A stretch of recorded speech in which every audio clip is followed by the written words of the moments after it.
누굽니까? 어거스틴과 루터와 칼빈이었습니다. 모두가 우리에게 꼭 필요한 기도의 이론과 실제를 그렇게 소개해 줬는데요. 사실은 이들의 그 각각의 삶의 조건 속에서 기도를 가르치다 보니까 기도에 대한 관점에 있어서 다소 좀 차이가 있었습니다. 먼저 칼빈이 가르치는 기도는 신학적인 의미에서 기도를 가르쳤습니다. 하나님, 복음, 그리스도, 그리고 죄의 문제, 이런 것을 기반으로 해서 기도를 이야기를 했고, 또 그에 비해서 루터는 매우 실제적이었죠.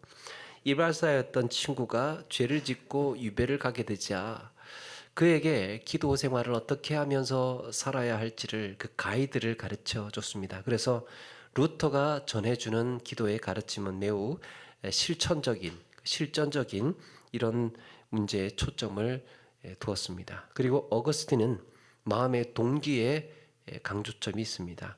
하나님을 사랑하는 이런 하나님을 향한 사랑과 하나님을 향한 무한한 신뢰. 그래서 어떤 환경과 여건 속에서도 하나님에 대한 이런 신뢰, 놓치지 않고 견딜 수 있는 힘. 그래서 이것이 성숙한 기도의 삶이다라고 이야기를 했습니다. 그렇다면 이제 이런 기도의 강조들을, 이런 기도의 핵심들을 오늘 한번 또 요약을 해서 그 강조점 중에 어떤 것들을 우리가 잊지 말아야 할 것인지를 한번 생각해 보려고 하는데요. 사실 이미 말씀드린 것처럼 우리 기도에는 어느 정도의 불순물이 다 있다고 그랬죠. 신자에게 있어서, 그리스도인의 기도에 있어서 완전 무결한, 정말 온전한 기도는 없어요. 거기에 어느 정도의 약함이 있고 약점이 있고 불순물이 다 있습니다. 그래서 처음부터 이런 순수한 마음이라든지 100% 순결한 동기로만 기도하기는 거의 불가능합니다. 때로는요, 기도하다가 딴 생각이 조금 들기도 하고요. 또 이기적인 생각이 들어서 그런 기도를 하기도 하고, 때로는 내 욕심이나 인간적인 뜻이 우리의 기도를 어지럽힐 때가 있습니다. 그런데 이런 서툴고 부족한 입술의 기도임에도 불구하고 하나님께서 우리의 기도를 알아들으시고 우리의 마음이 정말 마음이 어떤 건지를 다 알아들으시고 응답하신다는 것. 이렇게 하나님께서 다 알아들으시고 응답하신다는 것, 정말 철저히 하나님의 은혜라고 해야 할 겁니다. 그럼에도 들으시고 응답하시는 것. 그렇다면 우리의 기도 생활은 앞으로 어떻게 흘러가야 할까? 우리 기도의 마음가짐, 우리 기도의 태도, 어떻게 우리가 이 기도 생활을 그렇게 해나가야 될까?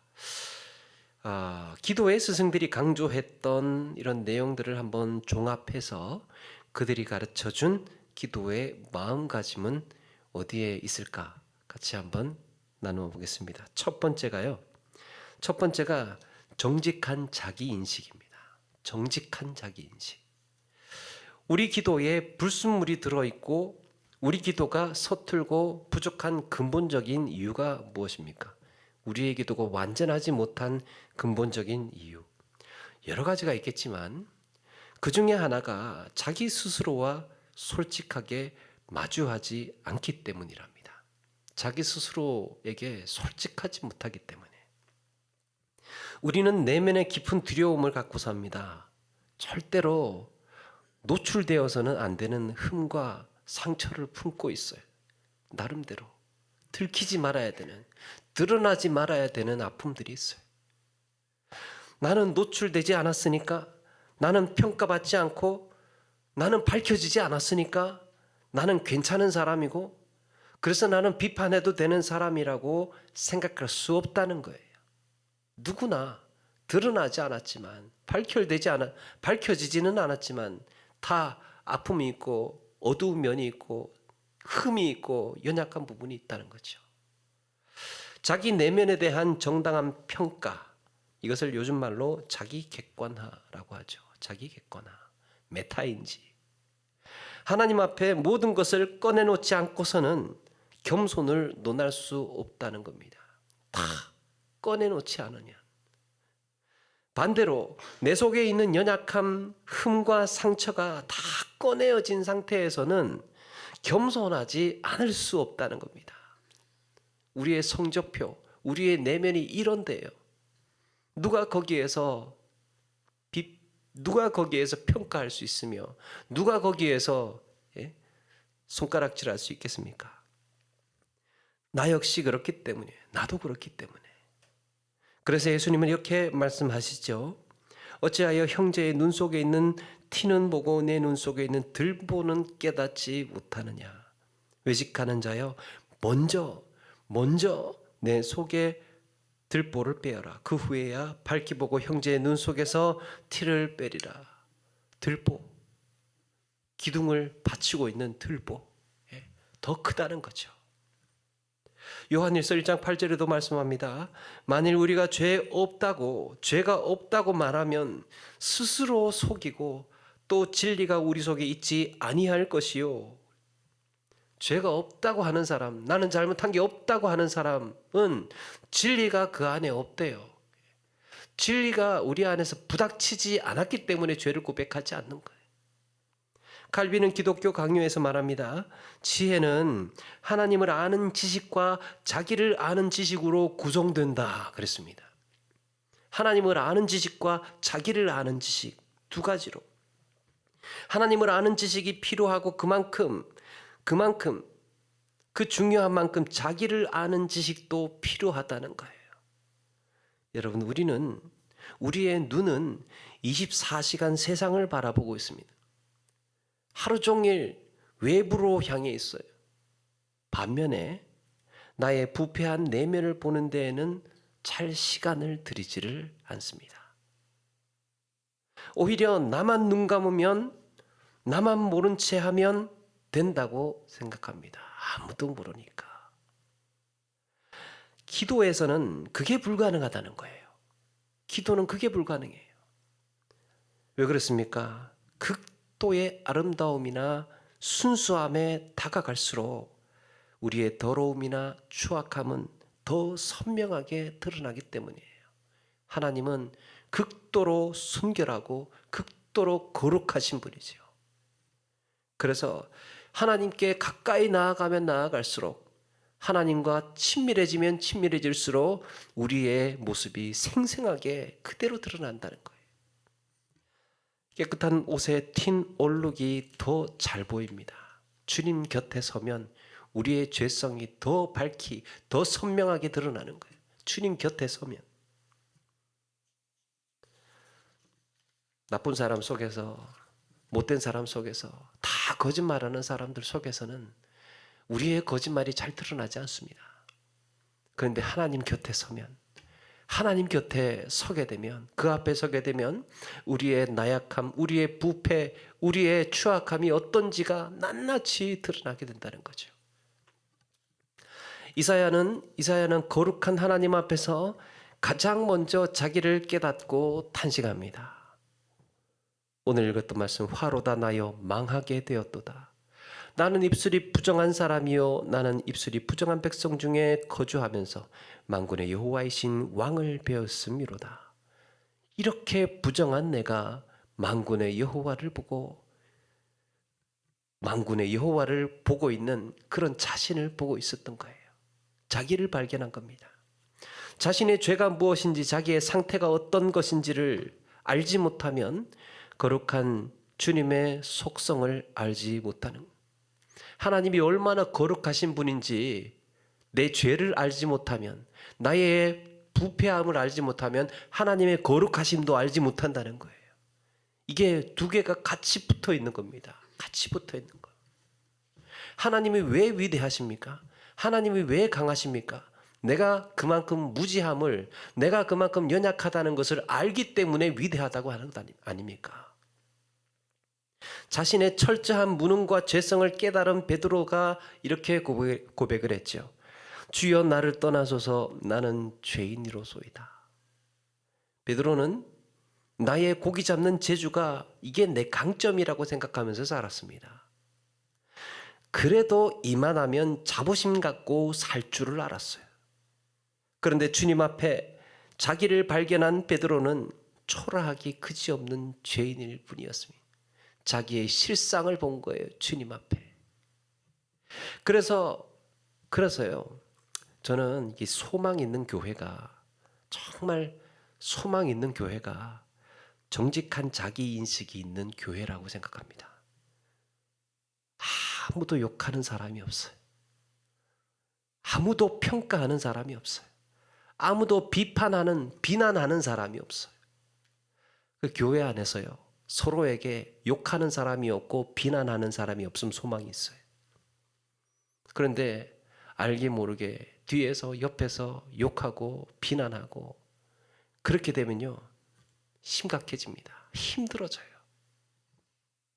서로가 정직한 자기 인식이 있는 거예요. 나도 그럴 수 있는 사람이라고, 나도 그랬노라고, 나도 별거 없다고. 서로가 이런 인식이 있다 보니까요, 욕하는 사람 없고 비난하는 사람 없어요. 그러니까 마음이 편한 거예요.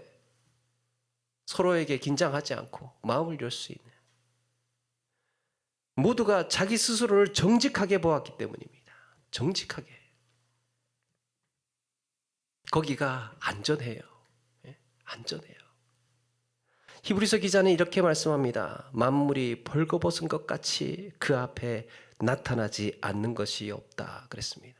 하나님 앞에는 만물이 다 벌거벗은 것 같이 숨겨질 것이 하나도 없다는 거예요. 미국의 신학자 에드먼드 클라우니라는 사람은 사람과의 관계는 자기의 인성의 일부분만 보여준답니다. 그렇죠. 사람과의 관계에서는 자기 인성에, 자기 모습에 요만큼만 보여줘요. 물건을 사러 가서 거기에 필요한 만큼만 의사소통하고 보여주면 되잖아요. 직장 생활할 때도 직장에 가서 직장 생활하는 정도까지만 자기를 보여주면 되잖아요. 뭘 다 오픈하겠습니까? 불필요하게. 그런데 기도는 그게 불가능하다는 거예요. 기도는 자기가 요만큼만 자기 인성에, 자기 성품에, 자기 인격에 일부분만 보여줄 수가 없다는 거예요. 만물이 벌거벗은 것 같이 하나님 앞에 다 오픈되고 다 드러나기 때문에, 나를 지으시고 나를 구원하신 하나님 앞에 섰기 때문이에요. 이것은 죄가 많은가 적은가의 문제가 아닙니다. 누가 죄를 많이 졌나, 누가 죄를 적게 졌나의 문제가 아니에요. 흠이 많은가 적은가의 문제가 아닙니다. 기도를 하고 있는 나는 자기를 정직하게 있는 그대로 하나님 앞에 서 있는가, 이걸 감추기 때문에, 이걸 덮고 기도하기 때문에, 이걸 드러내지 않고 기도하기 때문에 거기에 하나님께서 받으실 만한 기도가 아니라는 거죠. 우리는 누군가와 관계를 맺고 대화를 나눌 때 확 거리감이 느껴지는 때가 있어요. 확 거리감이 느껴지는 때가 언제입니까? 뭔가를 감추고 있구나. 뭔가 감추고 있네. 이런 이야기 나한테 안 하는구나. 근데 이제 나는 그걸 알고 있어요. 감추고 있는 게 뭔지를 알고 있어요. 그럼 이제 수위가 조절이 돼요. 이만큼 나한테 오픈을 해주는 사람이구나. 이분은 이만큼 나한테 이야기를 해주는 사람이구나. 거기에 관계의 친밀도가 달라지는 거죠. 그러니까 다 사람과의 관계에서는 우리가 지혜롭게 해야 할 필요가 있겠지만, 하나님과의 관계에서는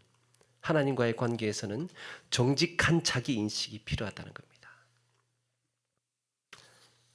그래서 거기가 우리가 기도가 시작되는 자리라고 어거스틴, 루터, 칼빈, 기도의 스승들이 그렇게 강조를 해줬습니다.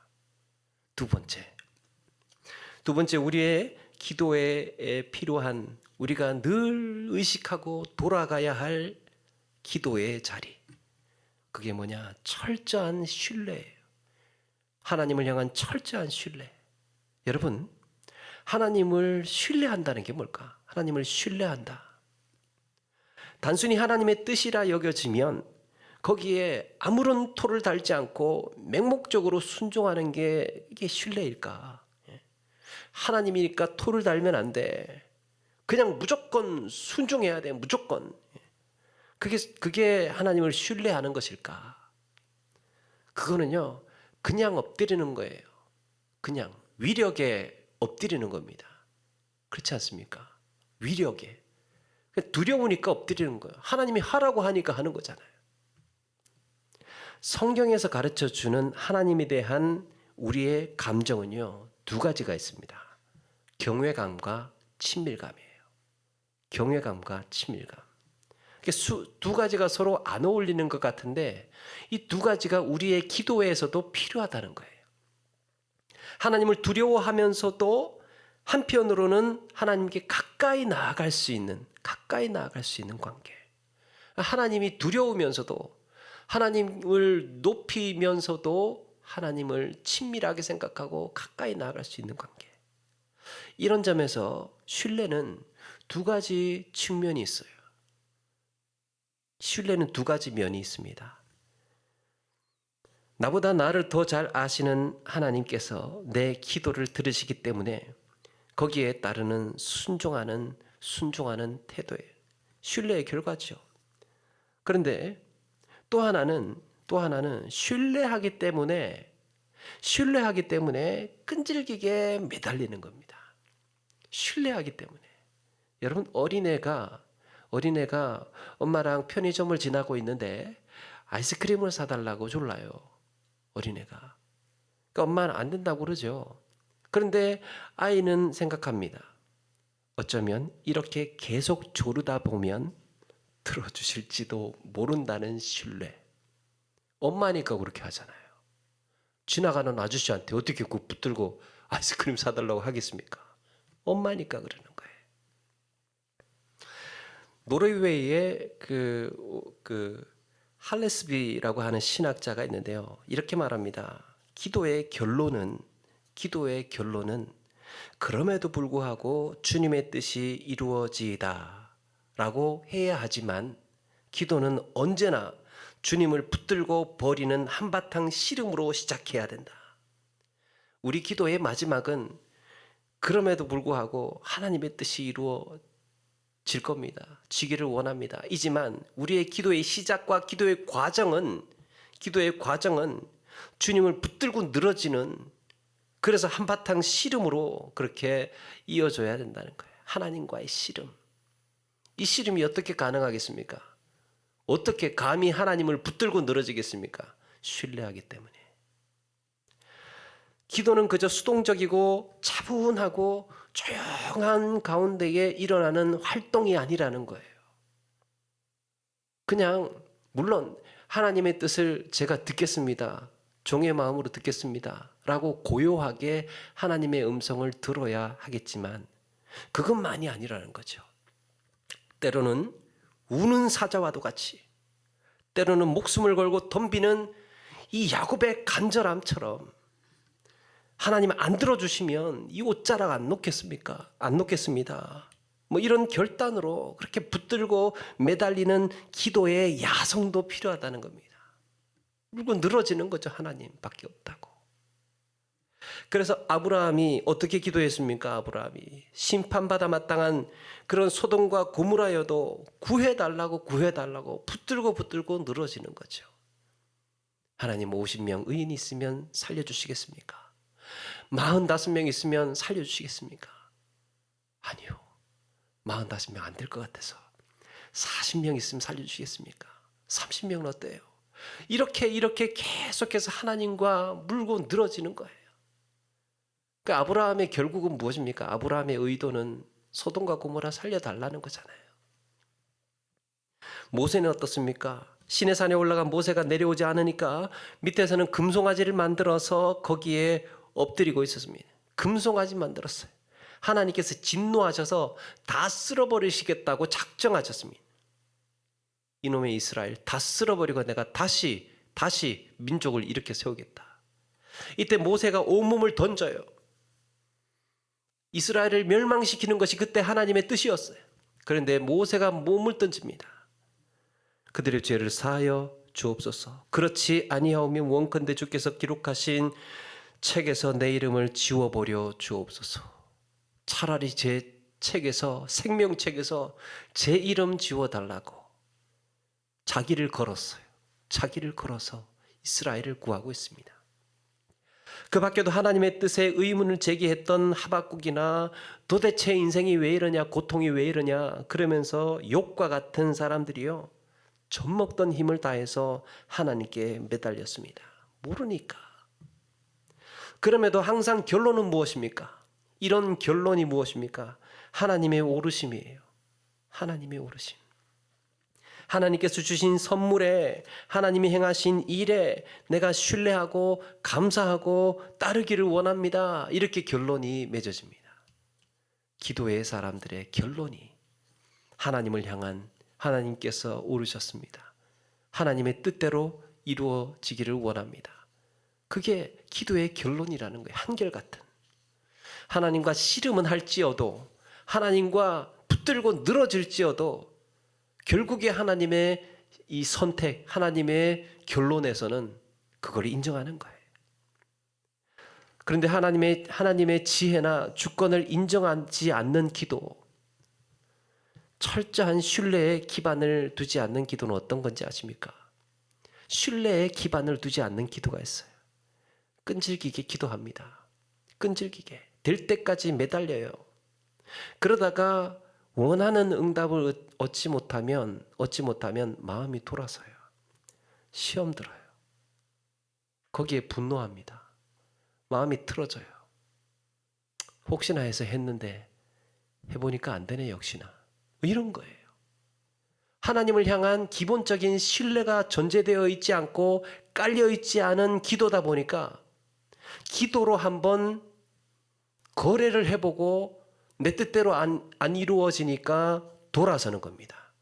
신뢰가 없는 기도였어요. 처음부터. 우리도 그런 거 있잖아요. 뭔가 뜨거운 토론을 해요. 의견이 안 맞아요. 서로. 이야기가 서로 안 맞아요.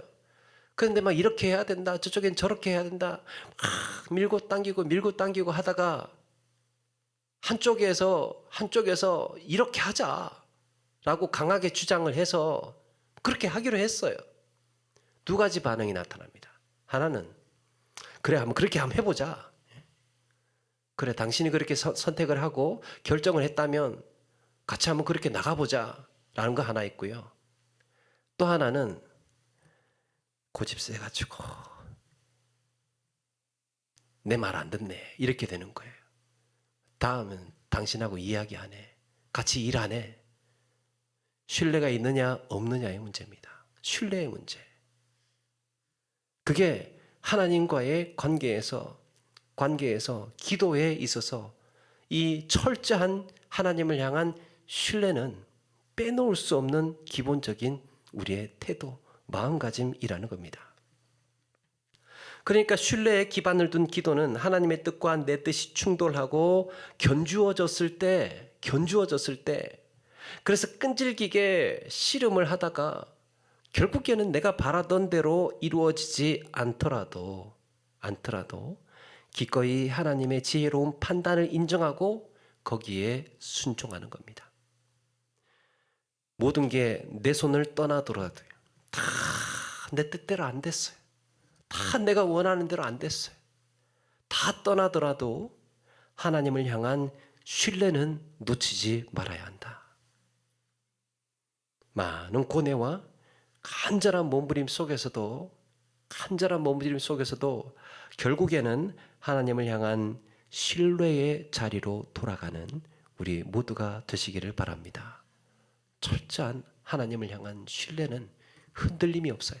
그게 기도가 이루어지는, 기도가 되는, 기도다운 이런 신앙의 삶이라는 겁니다. 세 번째 우리에게 필요한 것은, 우리가 늘 돌이키고 돌아가야 할 기도의 자리는요, 하나님을 향한 사랑의 기도예요.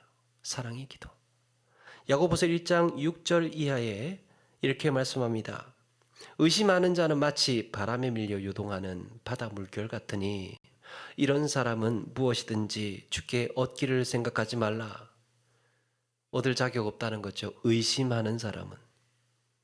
두 마음을 품어 모든 일에 정함이 없는 자로다. 두 마음을 품어서. 이 두 마음을 품는다는 게 무엇입니까? 사랑의 대상이 두 가지다 보니까 하나님도 좋고 이것도 좋은 거예요. 두 가지다 보니까 이쪽 저쪽 갈피를 잡지 못하고 흔들리는 겁니다. 바람에 흔들리는 것처럼. 그런 두 마음을 가지고는 기도 응답을 받을 생각하지 마라. 그래서 어거스틴은 기도를 시작할 때요, 자기에게 먼저 물어보라고 했습니다. 자기 스스로에게. 하나님께 기도하는 나는 어떤 사람인가? 나는 어떤 사람인가? 세상에 그 무엇보다도 하나님을 사랑하는 사람인가를 먼저 물어보고 기도를 시작하라고 이야기를 합니다. 내 기도의 내용이 우선인가? 아니면 하나님을 향한 사랑인가? 그런데 여러분, 우리 기도에 우리의 필요를 구하는 기도도 포함이 되지 않습니까? 내가 나의 필요, 나의 이런 바라는 것들도 기도를 하지 않습니까? 현실적으로 아무리 좋아도요, 아무리 하나님과 관계가 좋아도 매번 그냥 교제만 나누는 기도를 할 수는 없진 않습니까? 그렇다면 하나님을 향한 사랑과 우리의 필요가 어떻게 조화를 이룰 수 있을까? 내가 정말 필요한 기도의 제목들이 있어요. 하나님을 사랑하는 것이 우선이래요. 이 두 가지가 어떻게 조화를 이룰 수 있을까? 어거스틴은 이렇게 이야기합니다. 하나님 안에 내게 필요한 모든 것이 있다는 것을 깨닫기 전에는 이것저것 요구하는 기도를 시작해서는 안 됩니다. 하나님 안에 내게 필요한 모든 것이 있다는 것을 깨닫기 전에는 기도를 시작해서는 안 된대요. 하나님 안에 내게 필요한 모든 것이 있답니다.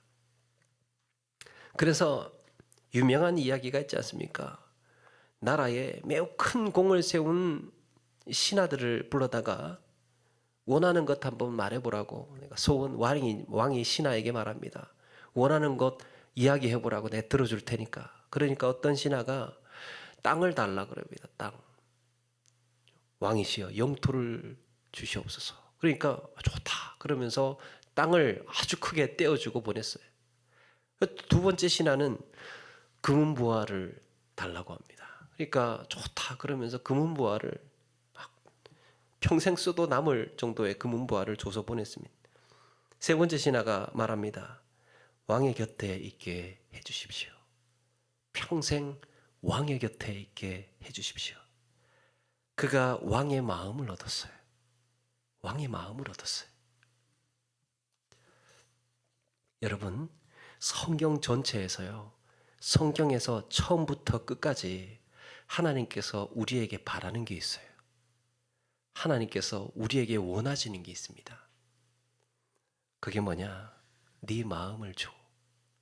네 마음을 줘. 여러분, 우리가 무슨 재산으로 하나님께 바치겠습니까? 무슨 능력으로 하나님께 정말 하나님께 큰 공을 세워서 드리겠습니까? 우리가 무슨 지식으로 세상에 하나님께 영향을 끼치는 것으로 하겠습니까? 득이 되게 하겠습니까? 하나님께서 우리에게 바라는 것은요, 마음이에요. 네 마음을 줘. 내가 필요한 건 네 마음이야. 창세기에서 계시록까지 줄기차게 하나님께서 우리에게 요구하시는 것은 나는 다른 거 필요 없어. 네 마음을 내게 줘. 네 마음. 우리 주님도 예수님도 우리에게 말씀하시죠. 순결한 신부가 되어서 네 마음을 다하고 목숨을 다하고 뜻을 다하여서 주 너의 하나님을 사랑하라. 여러분, 사랑은 마음을 주는 것 아닙니까? 여러분, 우리도 누군가의 사랑을 받을 때 정말 이 본질적인 게 뭡니까? 누군가에게 내가 정말 사랑을 받는다 생각을 할 때 어떤 때가 그런 게 느껴집니까? 때로는 내게 필요한 거 다 갖다 해주고요. 또 내가 하고 싶은 건 모든 걸 다 해줘도 소용없을 때가 있어요. 이게 아닌데 싶어요. 그런데 나에 대한 그의 마음을 느꼈을 때, 그의 마음을 느꼈을 때는 행복해. 다른 거 다 필요 없어요. 다른 거 필요 없고, 야, 네 마음이 그런 거였구나 라는 것을 확인할 때 그보다 우리를 행복하게 해주는 건 없는 것 같아요. 그러면 나머지 모든 것들은 다 해결이 됩니다. 그렇지 않습니까? 우리의 경험이죠. 미가서 6장 6절에 정확히 그 말씀을 하고 있습니다. 내가 무엇을 가지고 여호와 앞에 나아가며 높으신 하나님께 경배할까? 내가 번제물로 1년 된 송아지를 가지고 그 앞에 나아갈까? 천천의 순양이나 만만의 강물 같은 기름을 기뻐하실까? 사람아, 주께서 선한 것이 무엇임을 네게 보이셨나니 여호와께서 네게 구하시는 것은 오직 정의를 행하며 인자를 사랑하며 겸손하게 네 하나님과 함께 행하는 것 아니냐. 천천의 만만의 순양, 기름 이런 것들 다 필요 없고 네 마음이 필요해. 너와 함께 동행하는 삶이 나는 기뻐. 하나님께 내 마음을 드리고 하나님과 함께 동행하는 인생, 우리 기도에 꼭 빠지지 말아야 할 자리가 아니겠습니까? 여러분, 그런 기도에 복이 있는 줄로 믿습니다. 우리 진짜 마음을 하나님께 드리면 그만큼 강력한 기도가 어디 있겠습니까? 무슨 예언도 하고 무슨 방언도 하고 무슨 능력도 행하고 그런 것보다 우리 진심을 하나님께 드리면 그보다 응답받을 가능성이 큰 하나님께서 기뻐하시는 기도가 어디에 있겠습니까? 그래서 하나님을 향한 사랑의 기도가 세 번째였습니다. 여러분, 이렇게 우리가 기도 생활에서 늘 돌아가야 할 마음의 자리, 정직한 자기 인식, 하나님을 향한 철저한 신뢰, 그리고 어떤 것에도 끊어낼 수 없는 하나님의 사랑을 늘 기억하셔서 우리의 마음을 다하는 기도, 마음을 드리는 아름다운 관계로 하나님과 동행하며 사시는 우리 모두가 되기를 주의 이름으로 축원합니다.